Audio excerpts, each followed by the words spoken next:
말씀입니다.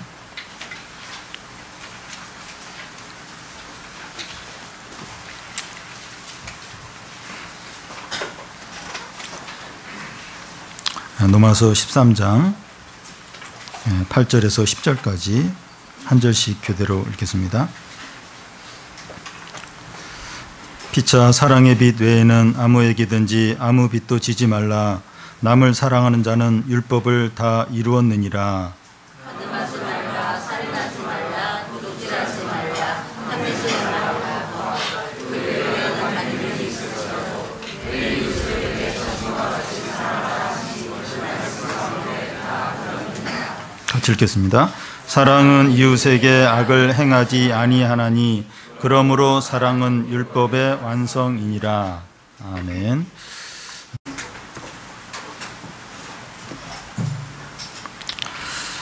수년 전에 이 최후의 제국이라는 이 다큐멘터리 프로가 있었습니다. 돈을 모든 것으로 삼는 자본주의 국가들의 문제를 다루는 그런 다큐멘터리였습니다.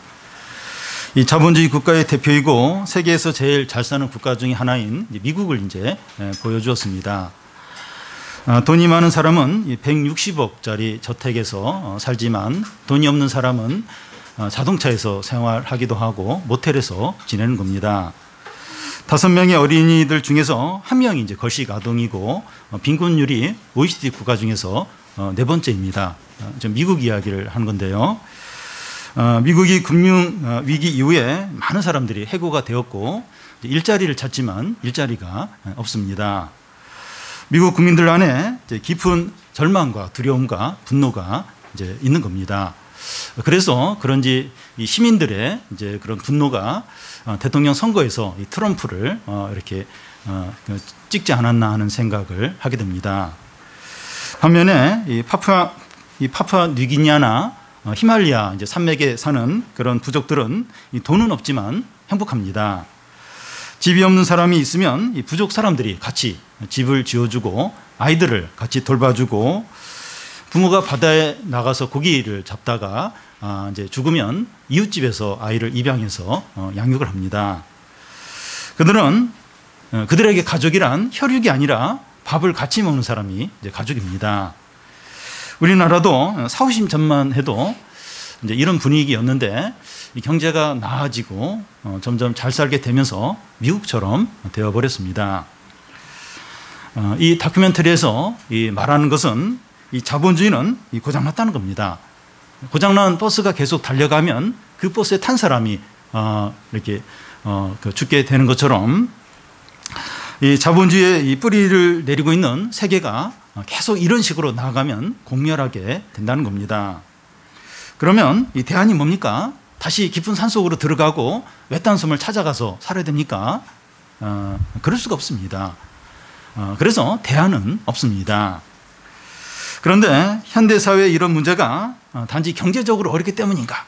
경제가 좋아지면 해결되느냐 하는 겁니다. 그 다큐멘터리에서 그 예로 든 이 히말라야 산맥에 사는 부족이나 태평양 외딴 섬에서 사는 그런 사람들은 진짜 서로 이제 사랑하고 진짜 서로를 잘 돌보느냐? 그렇지 않습니다. 그러니까 상대적으로 잘 사는 이 도시를 형성하고 있는 그런 나라들에 비해서 더 사랑하고 더 돌보는 이제 그런 수준이죠. 그런 것뿐입니다. 그곳에도 이 돈이 들어오고 인구가 이제 늘어나면 히말라야 산맥에 살든지 태평양 어떤 섬에 살든지 거기도 돈이 들어오고 또 사람들이 잘 살게 되면 미국에서 나타나는 그런 현상들이 나타나게 됩니다. 그래서 근본적인 원인은 이 돈이 많고 적은 데 있는 것이 아니라 서로 사랑하지 않는 데 있습니다. 가진 것을 서로 나누려고 하지 않는 이기심에 있는 겁니다. 인류의 진정한 문제는 서로 사랑하지 않고 또 사랑할 수 있는 능력이 없는 데 있습니다. 세상의 모든 슬픔과 고통과 불행의 원인이 여기에 있습니다. 경제가 이렇게 좀 더 좋아지면 사람들이 더 잘 베풀고 더 행복한 세상이 될 텐데 그런 문제가 아니라 그 사람들이 다 이기적인 거예요. 그리고 사랑을 하지 않아요. 서로 사랑을 하지 않고 사랑할 능력도 없는 여기에 세상의 불행의 원인이 있다는 겁니다. 우리는 지난 시간에 그 위에 있는 권세들에게 복종하라 하는 말씀을 봤습니다. 왜냐하면 모든 권세는 하나님으로부터 왔기 때문입니다. 오늘 말씀은 위에 있는 권세들뿐만 아니라 다른 사람들에 대해서 어떻게 대해야 하느냐 하는 겁니다. 우리 주위에 있는 모든 사람에 대한 태도는 사랑하는 겁니다. 우리가 왜 이렇게 해야 됩니까? 왜 사람들을 사랑을 해야 됩니까? 그 이유는 로마서 1장부터 11장 안에 있습니다. 한마디로 말하면 하나님께서 우리를 사랑하셔서 독생자를 주시고 십자가에 죽게 하심으로 우리에 대한 사랑을 풍성하게 나타내셨다는 겁니다. 그래서 우리도 다른 사람을 사랑해야 한다는 겁니다. 첫 번째는 어떤 마음으로 사랑해야 하느냐 하는 겁니다. 이 8절을 보면 피차 사랑의 빛 외에는 아무에게든지 아무 빛도 지지 말라. 남을 사랑하는 자는 율법을 다 이루었느니라. 아무에게든지 아무 빛도 지지 말라고 하는데, 이 말은 그리스도인들은 빛을 절대 지면 안 된다 하는 말을 하는 것이 아닙니다. 정당하게 합법적으로 빛을 질 수 있습니다. 경제적으로 너무 어렵든지 사업을 하는데 돈이 필요할 때 은행이나 또 다른 사람에게 빚을 질 수 있습니다. 그런데 욕심으로 빚을 짓지 말라는 겁니다. 무슨 말인가 하면 수입이 줄어들면 생활비도 줄이고 지출도 줄여야 되는데 그냥 카드로 긁는 것을 말합니다. 경제적인 능력이 되지 않으면 자동차나 냉장고를 바꾸면 안 되는데 할부로 그냥 바꾸는 겁니다. 여러분, 할부를 이렇게 하는 것도 빚지는 겁니다. 광고나 영화나 드라마나 주위 사람들을 보면 유명 브랜드 옷을 입고 인기 있는 차를 타고 또 이름 있는 커피를 마시고 또 스마트폰을 다 가지니까 나도 다 그렇게 해야 되는 것처럼, 모두가 그렇게 해야 되는 것처럼 생각을 이제 하는 겁니다. 경제력이 안 되는데도 남들이 하는 것처럼 다 하려고 하다 보니까 카드를 긁고 빚을 지게 되는 겁니다. 이 빚을 졌으면 갚아야 되는데 이 카드 빚은 갚기가 어려워요. 계속 남습니다. 계속 이제 그게 눈덩이처럼 계속 이제 그 빚이 이제 커지게 됩니다. 그래서 그리스도인들은 욕심으로 빚을 지지 말라는 겁니다. 그 갚을 수 없다는 거예요. 빚은 갚아야 되는데 이렇게 빚을 지지, 이런 의미에서 빚을 지지 말라는 겁니다. 여기서 바울은 이 빚 문제를 다른 의미로 사용하고 있습니다. 이 로마서 1장에서 바울은 내가 로마에 있는 너에게 가기를 원하는데 계속 길이 막혔다는 겁니다. 나는 헬라인이나 야만이나 지혜 있는 자나 어리석은 자에게 빚진 자라는 겁니다. 이 얘기는 이게 바울이 돈 관리를 못해서 사람들에게 자꾸 이렇게 빚을 져가지고 지금 채무 관계가 복잡하구나, 이 얘기를 하는 것이 아닙니다. 지금 비유를 말하고 있는 건데, 어떤 비유인가 하면 바울은 하나님으로부터 은혜와 사랑과 말씀을 많이 받았어요. 많이 받아서 그것을 다른 사람에게 갚아야 되는 그런 빚으로 여기고 있다는 겁니다. 빚은 이제 갚아야 되는 의무가 있어요. 그래서 나는 지금 로마에 있는 너희들에게 갈 수도 있고 안 갈 수도 있고, 가서 복음을 전할 수도 있고 안 전할 수도 있고, 이런 차원이 아니라 반드시 가서 복음을 전해야 되는 그런 강한 어떤 빚을 지금 지고 있다, 이 얘기를 하고 있는 겁니다. 바울은 그 사랑의 빚 외에는 아무런 빚도 지지 말라고 말합니다. 무슨 말인가 하면 이 다른 사람을 사랑하는 것은 빚진 마음으로 해야 한다는 겁니다. 내키면 하고 안 내키면 안 하고, 그게 아니라 이 다른 사람을 사랑하는 문제는 빚진 마음으로 해야 한다는 겁니다. 그리스도인은 하나님으로부터 큰 사랑과 용서와 은혜를 받았습니다. 이게 이제 빚이에요. 예수님의 비유 중에 그 1만 달란트의 빚을 탕감받은 종이 바로 우리들입니다. 우리는 엄청난 빚을 탕감받았어요. 엄청난 하나님으로부터 사랑의 빚을 졌습니다. 우리는 이 사랑의 빚을 누구에게 갚아야 합니까? 하나님께 갚는 게 아니에요. 다른 사람에게 갚는 겁니다.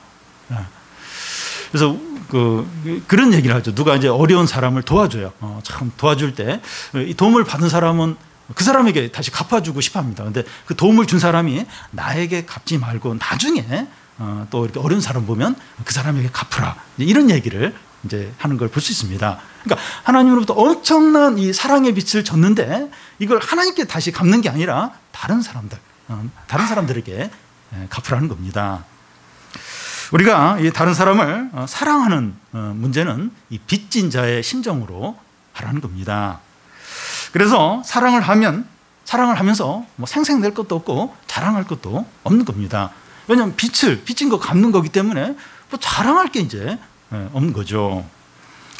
대학교 앞에서 수년 동안 이제 하숙집을 하면서 이제 이렇게 돈을 번 어떤 할머니가 이제 이렇게 자기 재산 중에서 1억을 이제 대학교에 장학금으로 내놓습니다.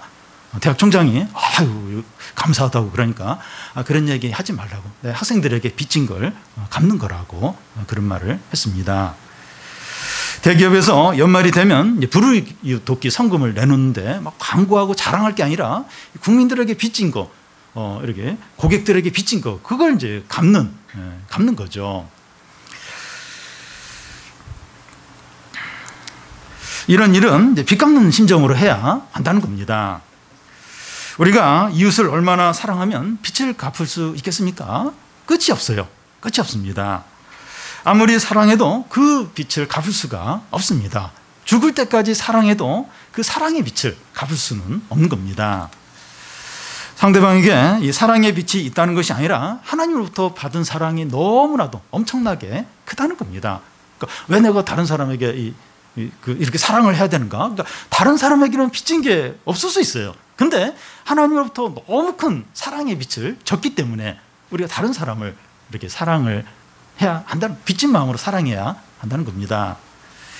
우리는 다른 사람에게 이 사랑의 빛이 있다는 것을 아십니까? 다른 사람을 사랑하면서 이게 빚진 마음으로 그렇게 사랑을 이렇게 합니까? 이게 조금 사랑하고 이미 다 갚은 것처럼 그렇게 생각을 하지는 않습니까? 이 다른 사람의 사랑의 문제는 하나님과의 관계에서 생각을 해야 돼요. 하나님으로부터 얼마나 많은 은혜와 사랑을 받았는가. 나 같은 못된 아주 악한 원수 같은 나를 하나님이 용서하시고 자녀로 삼아주시지 않은가. 영생을 주시지 않은가. 하늘나라의 모든 걸 다 주시지 않았는가. 그러면 내가 다른 사람에게 이걸 갚아야 된다. 그런 빚진 마음으로 사랑을 해야 한다는 겁니다. 우리가 이렇게 사랑해야 될 상대가 누굽니까? 누구를 이렇게 빚진 마음으로 사랑해야 됩니까? 이 8절 중간을 보면 남을 사랑하는 자는 율법을 다 이뤘다는 겁니다.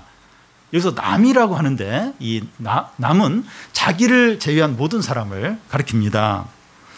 이웃을 내 몸처럼 사랑하라고 하는데 이웃이 누굽니까? 유대인들은 자기 동족만이 이웃이라고 생각을 했습니다. 그래서 예수님은 선한 사마리아인 비유를 통해서 강동맞는 사람을 아무도 안 도와주는 거예요. 근데 사마리아 사람이 원수지가 아닌 사마리아 사람을, 이스라엘 강도맞는 사람을 도와주는 겁니다. 그걸 통해서 이웃은 도움이 필요한 모든 사람이 이웃이다. 그렇게 말씀을 했습니다. 이 원수 관계에 있는 사람이라도 어려운 가운데 있으면 이웃이라는 거예요. 그 사람을 도와주고 사랑을 해야 한다는 겁니다. 그래서 이웃은 우리 대한민국 사람, 우리 서울 시민, 전라도 출신은 우리 전라도 사람, 경상도 출신은 경상도 사람, 또 어느 대학 출신은 우리 대학 출신들만 이웃이다. 그게 아니고 이 도움이 필요한 모든 사람들, 그 사람이 원수일 수 있어요. 원수. 나에게 상처를 준 사람일 수도 있어요. 근데 그 사람이 어려운 가운데 있으면 도와주고 사랑해야 될 이웃이라는 겁니다. 우리가 이 사랑해야 될 이웃은 믿는 사람들뿐만 아니라 이 교회 밖에 있는 사람들도 다 여기에 해당이 됩니다. 교회 안에 있는 형제 자매들뿐만 아니라 학교 친구들, 또 직장 동료들, 이웃에 사는 사람들, 지하철에서 우연히 만난 사람들도 다 여기에 포함이 됩니다. 한 달 전에 지하철을 타기 위해서 에스컬레이터를 이렇게 내려가고 있는데 반대편에서 이제 할머니하고 할아버지 두 분이 에스컬레이터를 타고 이렇게 올라오려고 하시는데 할머니가 넘어지셨어요. 그러자 이제 할아버지가 그 할머니를 도와주려고 하다가 같이 두 분이 넘어지셔가지고 거꾸로 막 이렇게 누운 상태에서 올라가고 있는 겁니다. 저하고 어떤 아저씨랑 바로 달려가서 이분들을 이렇게 바로 이렇게 되도록 이제 도와드린 적이 있습니다. 제가 또 자랑하는 것 같은데 항상 그런 게 아니에요. 한 번 그렇게 한 겁니다. 전혀 모르는 사람도 우리가 사랑해야 될 대상으로 여겨야 된다 하는 이야기를 하기 위해서입니다. 이 8절 중간을 다시 보면 이 남을 사랑하는 것은 율법을 이룬다는 겁니다. 이 사랑과 율법은 모순되거나 반대되는 것이 아니라는 겁니다. 우리는 주일 오후 예배 시간에 이제 신명기를 이제 살펴보고 있는데 율법에 대해서 많이 다룹니다. 율법에 보면 뭐 여자들과 종들과 나그네들과 또 과부들과 고아들과 가난한 자들과 이 가축들에 대해서 어떻게 해야 되는가 하는 것을 이렇게 말씀하는데 사랑하고 배려하고 관심을 가져야 된다. 이걸 이제 말합니다. 몇 가지 예를 들면 이 가난한 자들이 들어와서 따먹을 수 있도록 포도원이나 밭에 울타리를 하지 말라는 거예요. 배고픈 사람이 와서 배고프면 가서 과일도 따먹고 남의 밭이지만 또 이렇게 밭에 있는 무가 있으면 무를 꺼내서 먹든지 그렇게 하도록 놔두라는 겁니다. 물론 뭐 자루를 가져와서 막 포도를 막 자루에 담아고 이건 도둑질이죠. 그렇게 하면 안 돼요. 근데 배고파서 그냥 그 좀 배를 채우는 그건 누구든지 그렇게 할 수 있도록 이 포도원이나 이 밭에 울타리를 하지 말라는 겁니다. 또 추수하는데 소를 이제 일을 시키면서 소의 입에 망을 하지 말라는 거예요. 추수하는 거 좋은 일 아니에요. 근데 그 소 못 먹도록 입에 망을 이렇게 해서 그렇게 일을 시키지 말고 먹으면서 추수 좋은 때잖아요. 먹으면서 이렇게 하도록 그렇게 하라. 소의 입에 망을 씌우지 말라. 이렇게 이제 율법에서 말하는 겁니다. 율법이 얼마나 따뜻하고 사랑이 가득한지 모릅니다. 율법의 정신은 사랑입니다. 우리가 다른 사람을 사랑할 때 율법을 이룹니다. 사랑하는 것이 율법의 계명을 지키는 것이 됩니다. 그러니까 율법만 어렵고 그 모세 오경에 나오는 율법이 613개가 돼요. 엄청나게 많습니다. 그런데 이렇게 사랑을 하면 그 율법의 모든 것을 지키는 것이 된다는 겁니다. 9절의 말씀이 바로 이제 그것을 이야기하는데요. 간음하지 말라, 살인하지 말라, 도둑질하지 말라, 탐내지 말라 한 것과 그 외에 다른 계명이 있을지라도 내 이웃을 내 자신과 같이 사랑하라 하신 그 말씀 가운데 다 들었느니라. 내 이웃을 내 자신과 같이 사랑하라는 말씀은 간음하지 말라, 탐내지 말라, 살인하지 말라, 도둑질을 하지 말라 하는 계명 외에 다른 모든 계명을 지키는 것이 그 안에 다 이제 들어있다는 겁니다. 그러니까 내 이웃을 내 몸과 같이 사랑하면 그런 계명을 다 지키는 것이 된다는 겁니다. 여러분, 사랑한다고 하면서 율법의 계명을 버리면 안 됩니다. 많은 믿는 사람들이 오해하는 게 뭔가 하면 복음을 믿으면 율법을 지키지 않아도 되는 것처럼 생각을 합니다. 예수님 믿고 구원 받으면 십계명을 안 지켜도 되는 것처럼 생각을 합니다. 왜 그런데 그 메인이야? 나는 이미 은혜를 받았고 복음을 믿는데 예수님 믿는데 왜 그 율법을 지켜야 되냐? 그래서 십계명을 지켜야 된다고 생각을 안 합니다. 우리가 구원받기 위해서 율법을 지키는 것은 아닙니다. 그런데 그리스도인은 율법을 지키며 산다는 겁니다. 예수님은 내가 온 것은 율법을 폐하러 온 것이 아니라 온전케 하기 위해서 왔다고 하셨습니다. 천지가 다 없어지더라도 율법의 1.1핵은 없어지지 않고 다 성취가 된다고 했습니다. 그리스도인은 십계명을 지키면서 살아야 됩니다. 그러니까 우리가 그 구원받기 위해서 율법을 지키는 건 아니에요. 그런데 그리스도인이 되었으면 율법을 지키면서 살아야 됩니다. 그러니까 예수님을 믿기 전에는 이 십계명을 못 지켜요. 율법을 지킬 수가 없습니다. 그런데 그리스도인이 되면 우리 안에 성령이 계시면서 십계명을 지킬 수 있게 됩니다. 그래서 율법의 말씀을 지키면서 살아야 됩니다. 오늘날 한국 교회와 교인들이 세상 사람들로부터 비난받는 이유가 뭡니까? 예수님을 믿는다고 하면서 복음을 믿는다고 하면서 율법을 안 지켜요. 믿는 사람들 안에 어떤 사랑과 자비와 공의를 찾아볼 수가 없는 겁니다. 예수를 믿는다고 하는데 그렇게 욕심 많아요. 거짓말을 그렇게 잘합니다. 나쁜 짓을 많이 하는 거예요. 나는 예수님 믿고 은혜 받았고 구원 받았는데 율법을 안 지켜도 된다는 거예요. 그래서 세상 사람들로부터 그렇게 무시를 당하는 거예요. 그렇게 비난을 받고 욕을 먹는 겁니다. 예수님을 믿으면 율법을 지켜야 돼요. 십계명을 지켜야 됩니다. 십계명을 지키고 율법을 지킬 때, 말씀을 지킬 때 사랑과 자비와 공의가 믿는 사람에게서 나타나는 겁니다. 근데 예수님 믿는다고, 나 구원받았다고 율법을 안 지켜요. 말씀 안 지켜요. 그냥 회개하면 된다는 거예요. 다 용서해 주셨다는 거예요.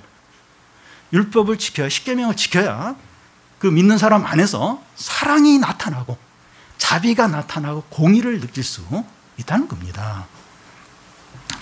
그런데 바울은 내 이웃을 내 몸처럼 사랑하는 말씀 안에 간음하지 말라, 도둑질하지 말라, 살인하지 말라, 탐내지 말라 하는 계명이 다 들어있다는 겁니다. 이웃을 사랑한다고 하는 것은 도둑질하지 않는 것이고, 간음하지 않는 것이고, 살인하지 않는 것이고, 탐내지 않는 거라는 겁니다. 이 사랑하는 것은 모호한 것이 아니라 구체적인 말씀을 행하는 겁니다. 여러분, 부부 관계도 그렇고 연애하는 남녀 관계도 그렇고 사랑한다고 하는데 뭐 하면 그건 이상한 거예요. 그러니까 구체적인 행동이 이렇게 따라옵니다. 사랑한다면 어떤 구체적인 행동들이 분명한 행동들이 있다는 겁니다. 성경에서 말하는 사랑도 모호해. 나는 하나님 사랑하고 이웃을 사랑해. 그 모호해요. 그게 나타나는 게 없습니다. 그건 진짜 사랑이 아니라 구체적인 말씀을 행하는 것으로 사랑이 나타나야 한다는 겁니다. 이 도둑질을 하지 말라 하는 계명을 이제 생각을 해보면 그 이웃을 사랑한다면 다른 사람의 물건이나 돈이나 소유를 빼앗아가지 않는다는 겁니다. 나는 이웃을 사랑해. 그래서 남의 돈을 쓱쓱 하는 거예요. 물건을 이렇게 몰래 가져가는 거예요. 그건 아니죠. 그건 아니라는 겁니다. 간음하지 말라는 계명을 생각해 보면 이웃을 사랑한다면 간음하지 않는다는 겁니다. 결혼한 사람이 외도를 한다고 하는 것은 자기 아내나 남편을 사랑하지 않는 것이고 상대방의 가족도 사랑하지 않는 겁니다. 어떤 유명한 그 영화 감독과 여배우가 공개적으로 사랑을 하고 있는데 좀 누군지 아실 겁니다. 근데 이 감독은 이미 결혼한 사람입니다. 그런데 두 사람은 진실한 사랑을 찾았다고 하면서 행복해하는데 간음을 하고 있는 겁니다. 청년들이 결혼 전에 성관계를 갖는 것은 간음을 하는 겁니다. 음란물을 보는 것은 간접적인 간음입니다. 예수께서 여자를 보고 음욕을 품는 자마다 이미 간음했다고 하셨기 때문입니다. 사랑은 간음하지 않습니다. 이웃을 내 몸처럼 사랑한다면 간음하지 않는다는 겁니다. 예수를 믿으면 다 된 것이 아니야. 이거 다 복음 믿고 예수 믿으면 다 된 것이 아니야. 그렇지 않다는 겁니다. 예수님을 믿는 자이기 때문에 십계명을 지켜야 됩니다. 예수님 믿기 전에는 계명을 지킬 수가 없어요. 십계명을 지킬 수가 없습니다. 근데 예수님을 믿는 자라면 이제 십계명을 지켜야 됩니다. 사랑은 율법을 지킵니다. 그 사람과의 관계에서도 이렇게 사람과의 관계에서도 진짜 사랑한다면 그 상대방이 중요하게 여기는 걸 지키려고 해요. 사랑한다고 하면서 상대방이 중요하게 여기는 걸 매번 무시한다면 그건 사랑하는 게 아니라는 거죠. 그러니까 여기 성경에서 말하는 하나님 앞에서 이 믿는 자들의 사랑은 율법을 지키는 겁니다. 사랑은 구체적인 말씀을 행한다는 겁니다. 사랑한다고 하면서 이렇게 살인하고 도둑질하고 간음하고 막 욕심을 부리고 그건 이웃을 사랑하는 게 아니라는 겁니다. 사랑은 십계명을 지키는 것이고 율법을 지키는 것이고 말씀을 행하는 겁니다. 이 9절 말씀을 다시 보면 그 4개의 계명은 그 십계명 중에서 이웃에 관한 계명입니다. 십계명은 크게 이제 두 부류로 나눌 수 있는데 이 첫 번째부터 네 번째까지는 하나님에 관한 계명이고 5번째부터 10번째 계명은 이웃에 관한 계명입니다. 사람들 중에서 이제 이 9절의 말씀에서 그 이웃에 대한 계명만 있고 하나님에 대한 계명이 없는 것을 보고 이 하나님을 사랑하는 것은 중요하지 않고 이웃을 사랑하는 것만 중요하다고 그렇게 이제 여기는 사람이 있습니다. 더 나아가서 어떤 사람은 우리는 하나님 없이도 얼마든지 이웃을 사랑하고 돌볼 수 있다고 말합니다. 하나님 이야기를 하지 말라는 거예요. 서로 사랑하기 위해서 예수님을 믿어야 된다. 이런 얘기 하지 말라는 겁니다. 오히려 예수님을 믿는 것이 서로 사랑하는데 방해가 된다는 겁니다. 가족관계에서나 친구 사이에서나 직장 동료 사이에서 서로 사랑하는데 신앙이 얼마나 방해가 되는지 모른다는 겁니다. 회사 직원들이 쫙 가서 이제 회식하면서 위하여 하는데 신앙 때문에 누가 위하여를 안 하는 거예요. 안 마시는 거예요. 신앙 때문에 우리가 하나 되는 걸 얼마나 방해되는지 모른다. 이런 이야기를 이제 합니다. 그런데 인류는 그 이웃 사랑하는 것이 불가능합니다. 그렇게 못해요. 이웃 사랑하는 것 같은 제스처는 할 수 있을지 몰라도 자기 몸처럼 사랑하지 못합니다. 앞에서 언급한 다큐멘터리에서 어떤 장면이 나오는가 하면 오바마 대통령이 당선되기 전에 선거 유세하는 이제 그런 장면이 나왔는데 상위 1%가 이 불을 다 독점하고 있는데 나머지 99%에게 이 불을 나눠줘야 된다 하면서 막 외치고 사람들도 막 그렇게 외칩니다. 근데 그렇게 같이 외치고 나서도 그 사람 외친 사람들 자체도 이웃을 사랑하지 않는 겁니다. 사람들은 다 자기 중심적이고 이기적입니다. 자기가 이 평생 먹고도 남을 많은 재산이 있어요. 막 100억 원, 1000억 원, 막 몇 조에 이르는 재산이 있는데 다른 사람에게 안 나눠줘요. 1000억 원을 어떻게 다 자기가 먹겠습니까? 그 옷을 사서 그 자기가 다 어떻게 입겠어요? 그 100평짜리, 1000평짜리 집을 사도 그 집에서 그 방에서 그 많은 방에서 언제 다 한 번씩 잡습니까? 그런데도 이렇게 다른 사람에게 나눠줄 생각을 하지 않습니다. 사람들은 하나님을 몰아내고 자기들끼리 사랑한다고, 사랑할 수 있다고 하는데 철저하게 실패합니다. 그래서 사람들이 이웃을 내 몸처럼 사랑하기 위해서 필요한 게 뭡니까? 거듭나는 겁니다. 그리스도인이 되고 새 사람이 되는 거예요. 새 사람이 되는 겁니다. 다시 말해서 이웃을 사랑하기 전에, 다른 사람을 사랑하기 전에 하나님을 먼저 사랑해야 됩니다.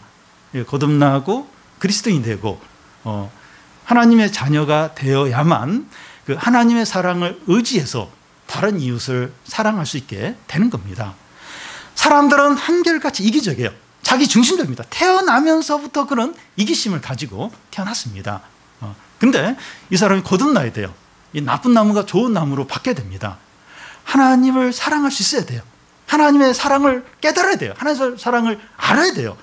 그래야 그 사랑으로 이웃을 내 몸처럼 사랑하는 게 가능해집니다. 세상은 자꾸 하나님 빠지라는 거예요. 예수님 빠지라는 거예요. 기독교 빠지라는 거예요. 우리는 얼마든지 올림픽하고 월드컵하고 막 축제하고 또 평화조약 맺으면서 얼마든지 사랑할 수 있다는 겁니다. 가서 회식하고 같이 놀고 2차, 3차 가고 이러면서 우리는 하나가 된다는 겁니다. 근데 금방 깨집니다. 철저하게 실패합니다. 하나님이 오셔야 돼요. 예수님 오셔야 됩니다. 예수님이 꼭 거듭나야 돼요. 새 사람이 돼야 됩니다. 그 하나님의 사랑을 깨닫고 그 하나님의 사랑으로 그때서야 이웃을 내 몸처럼 사랑하는 게 가능해집니다. 마지막으로 사랑은 이 적극적이라는 겁니다. 10절을 우리 같이 한번 읽겠습니다. 사랑은 이웃에게 악을 행하지 아니하나니 그러므로 사랑은 율법의 완성이니라. 이 고린도서 13장에 사랑이 어떤 것인가 하는 것이 나와 있는데 사랑은 무례히 행하지 아니하며 자기 유익을 구하지 않고 성내지 아니하며 악한 것을 생각하지 아니하며 불의를 기뻐하지 아니하며 진리와 함께 기뻐한다는 겁니다. 죄와 불의를 행하면서 사랑한다고 하는 것은 거짓이라는 겁니다. 사랑하기 때문에 죄를 지었고 불의를 행했고 거짓말을 했다면 사랑이 아니라는 겁니다. 내가 사랑하기 때문에 내가 도둑질을 했다. 사랑하기 때문에 거짓말을 할 수밖에 없다. 내가 사랑하기 때문에 불법을 행할 수밖에 없다. 그건 사랑이 아니라는 겁니다. 사랑은 악을 행하지 않는다는 겁니다. 율법은 이제 뭐뭐 하지 말라 하는 식으로 부정적으로 소극적으로 이렇게 소극적입니다. 그런데 사랑도 이런 부정적이고 소극적인 면이 있지만 적극적이라는 겁니다. 고린도전서 13장에 사랑은 오래 참고 온유하며 모든 것을 참으며 모든 것을 믿으며 모든 것을 바라며 모든 것을 견딘다고 했습니다. 사랑도 이렇게 뭐뭐하지 않는 그런 부정적인 것도 있는데 사랑은 적극적이에요. 모든 것을 믿으며 모든 것을 바라며 모든 것을 참으며 모든 것을 견딘다는 겁니다. 오래오래 참는다는 거예요. 온유하다는 겁니다. 우리는 이웃을 사랑하면서 뭐뭐하지 않는 것으로 만족하지 않아야 됩니다. 미워하지 않고 피해를 주지 않고 보복하지 않고 물론 이것도 귀한 것이죠. 그런데 이 뭐뭐하지 않는 그것으로 이렇게 만족해서는 안 됩니다. 빌립보서 2장에 나오는 말씀처럼 자기를 돌아볼 뿐더러 다른 사람의 일도 돌아보라는 겁니다. 그러니까 크리스찬은 기본적으로 자기는 자기가 해야 됩니다. 다른 사람이 도와줘야 되고, 그리고 자기가 자기를 안 해서 다른 사람의 피해를 가고 그렇게 되지 않도록 자기는 기본적으로 자기가 해야 됩니다. 근데 자기를만 딱 하고 이제 끝났다. 나는 뭐 남에게 피해 주지도 않고 또 피해를 받지도 않고 나는 그냥 내 거 딱 하고 끝났다.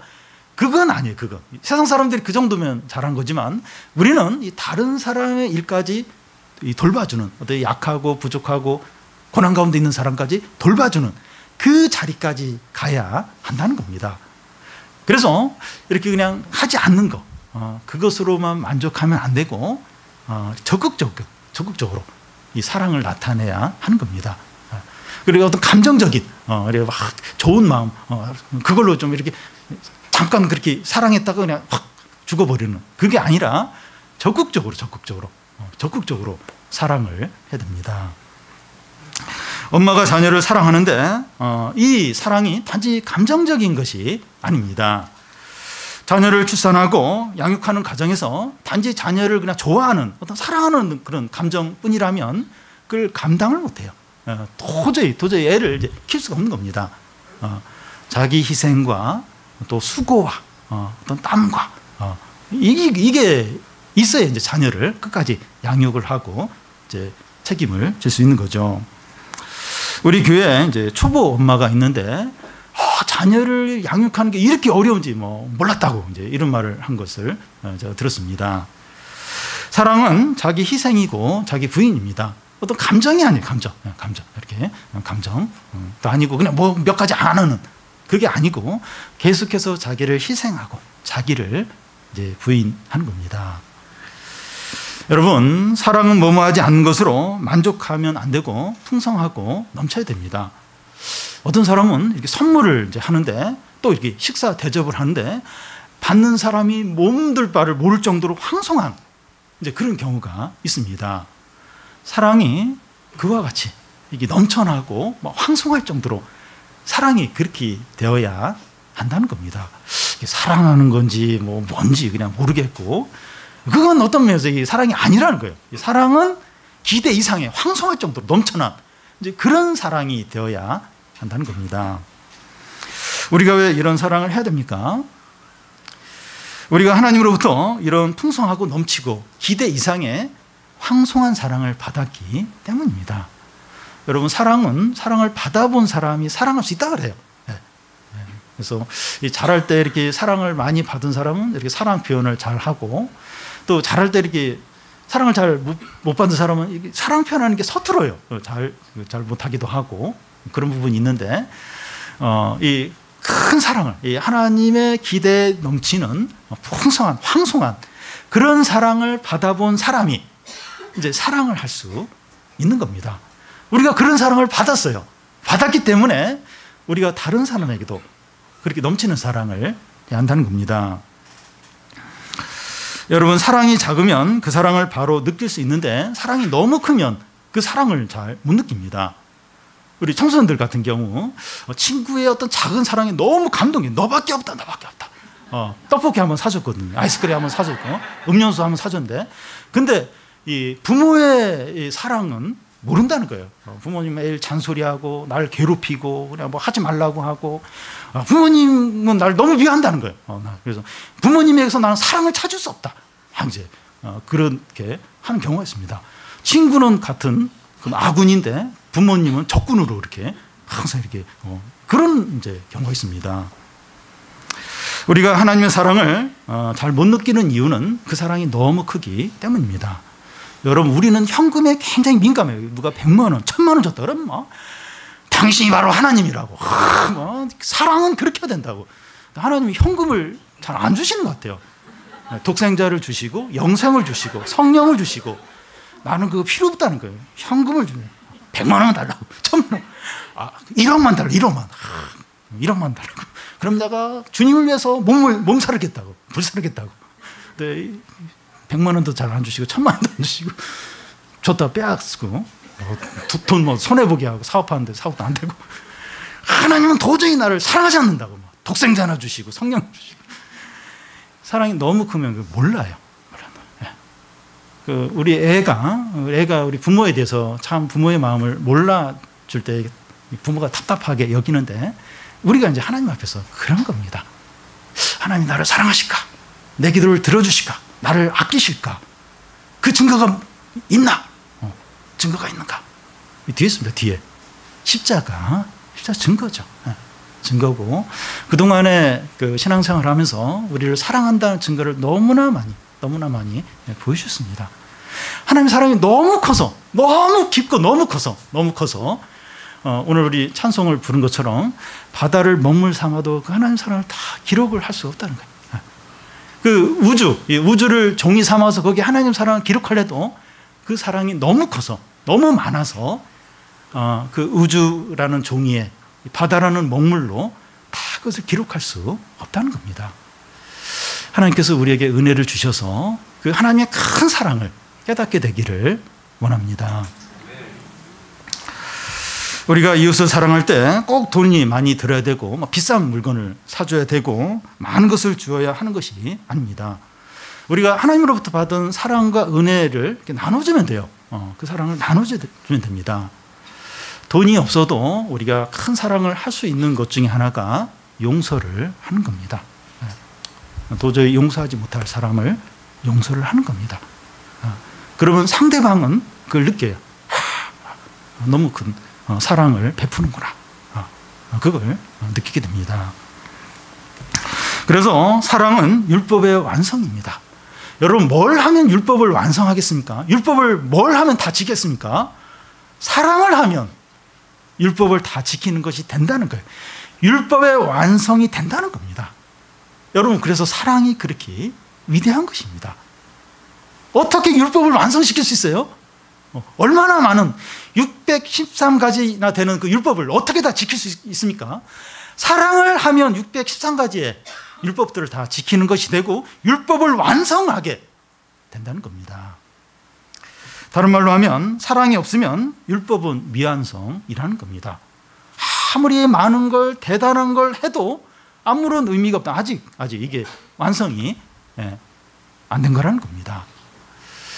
여러분, 부부 관계도 그렇고 부모와의 자녀의 관계에 있어서도 그렇고 부부 관계 남편이 막 이렇게 월급 하면 막 멋진 드레스를 사주고 또 막 이렇게 또 막 그리고 또 막 이렇게 해외 여행도 시켜주고 또 막 부인은 막 이렇게 요리도 잘해주고 집안 청소도 잘해주고. 그런데 사랑이 없다면 이렇게 남편이 그렇게 한 이유가 부인이 도망갈까봐 또 막 이렇게 부인이 남편에게 해주는 이유는 드레스 안 사주면 안 되니까 어떤 그런 것 때문에 이렇게 서로 그렇게 한다면 아무 의미가 없는 거죠. 사랑이 없으면 그게 아무 소용이 없다는 겁니다.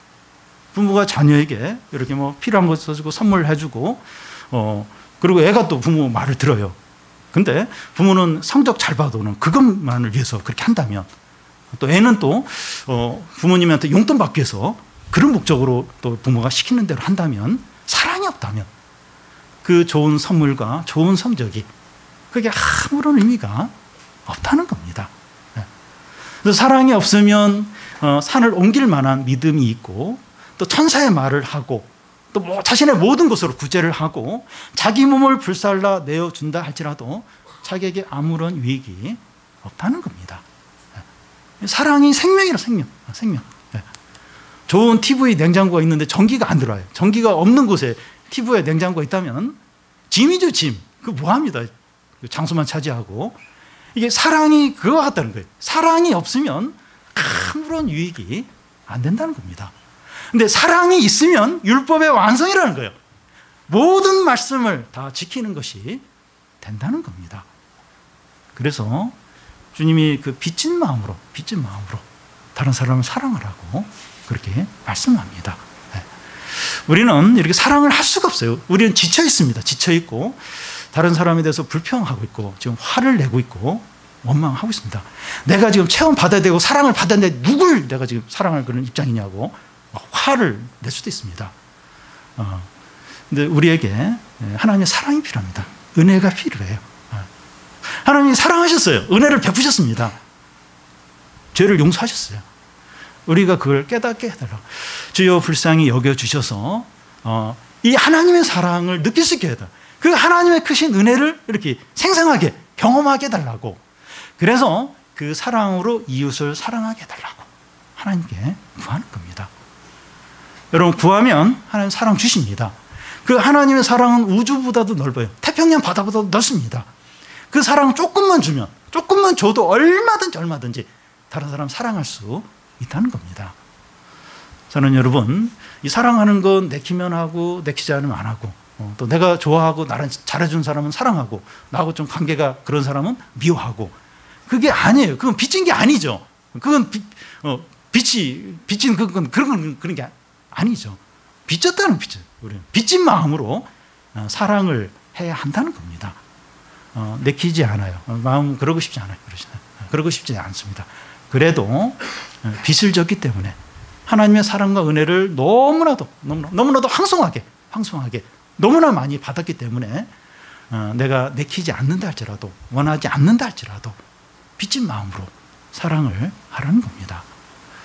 그렇게 사랑을 할 때 율법이 완성이 된다는 겁니다. 율법을 다 지키는 것이 된다는 거예요. 근데 다른 건 다 하는데 이렇게 예배도 잘 드리고 또 봉사도 하고 헌금도 하고 또 뭐 다른 사람 기부도 하는데 사랑이 없으면, 사랑하지 않으면 그게 아무런 유익이 안 된다는 거예요. 아무 소용이 없다는 겁니다. 사랑하는 여러분, 주님은 우리에게 사랑과 은혜를 한없이 아낌없이 베푸시고 나서 빚진 마음으로 다른 사람을 사랑하라고 말씀하십니다. 하나님께서 우리에게 베푸신 사랑과 은혜를 깨달아서 그 하나님의 사랑을 의지해서 우리 이웃들 또 나에게 상처 아픔을 준 사람들, 그들까지 사랑함으로 그들을 살리고 주님께로 이끌고 하나님을 기쁘시게 하고, 우리도 참 하나님께 칭찬받는 더 큰 은혜를 누리는 성도들이 다 되시기를 바랍니다.